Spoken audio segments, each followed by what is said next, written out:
This video is designed to give a very quick rundown on the boxed KiwiSaver workflow. Ordinarily, you would log into your portal. You would find the task to email a KiwiSaver fact find. If they're an existing client, you could click them from the list.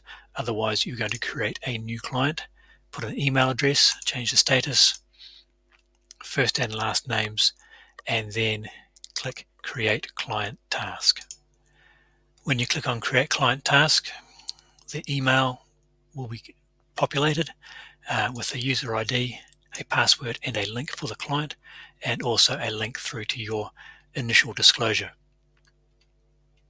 When you're happy with the content, you can send the email to the client. When the client logs in, they will come to the welcome screen, tells them that you're going to gather some information, got your contact details, and who your preferred providers are, and a link to your initial disclosure. The client has to tick the box to say that they have received that initial disclosure.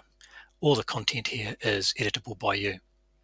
The client then gets to put in their objectives about buying a first home or just simply for retirement. They get to put in their details, so contact details, their employment details, and their current KiwiSaver scheme. We have every scheme on the database. The default is I don't have KiwiSaver. Then they can tell you which fund and the current value. Then we look at the profile. We do a risk profile, and then we look at a provider preferences profile. This is asking about ethical investing at the manager level, at the fund level, mixing and matching several funds, tracking investments on a phone, larger, more well-established provider, do I care or not? And the client then gets to see a result, and that's a risk profile result. They then get to send the information to the advisor. There's a scope of service here.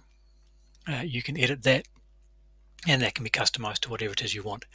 The client gets to look through all the information that they have provided to you and leave a message to you if they have something else they wish to say. Then there's a privacy policy and client acknowledgements that they tick off. Every time they tick a box like this, we capture the date, time, and IP address of when that box is ticked. That keeps you nice and compliant. Once it's completed, it goes to the advisor. The advisor gets notified, and the client gets told that you, the advisor, will be in touch very shortly. That's as far as the client gets to see.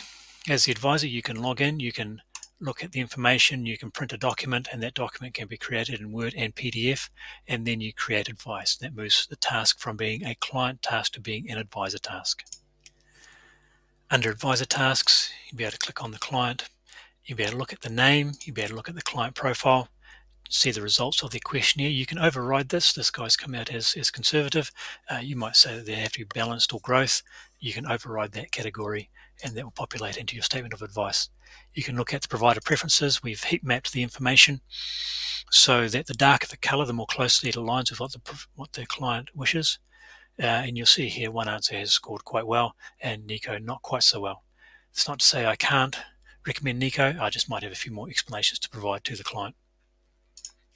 And then I'm ready to give my recommendation. I look at the client's salary, I can look at their current KiwiSaver scheme, and then I can make my recommendations. Under recommendations, I can choose to select any fund, and it can be one fund or multiple funds. That's up to me, and if it's under multiple, then you put a percentage beside each fund that you wish to recommend.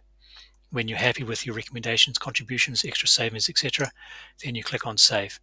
The next step in this process is to curate a comparison table against the existing fund for the client, your recommended fund, and any others that you wish to compare against. The information was pulled from the Disclose website. We have a link to allow us to gather that information. Returns heat mapped, darker the color, the better the return. Fees are heat mapped, the lower the fee, the better for the client. And in the middle is asset allocation for each of those funds. You can put a rationale in as to why you're recommending these particular funds. You can have a list, tick the box, and that's what will come through into your SOA. Finally, the document gets generated and produced as a Word and a PDF. And finally, you can hit Create Authority to Proceed. The authority to proceed sends another email to the client asking them to log in. They get to see your recommendation, have a link to the PDS, and also it's proceed or not proceed with your advice. The final step in the journey is for them to start the AML journey with you. Thank you.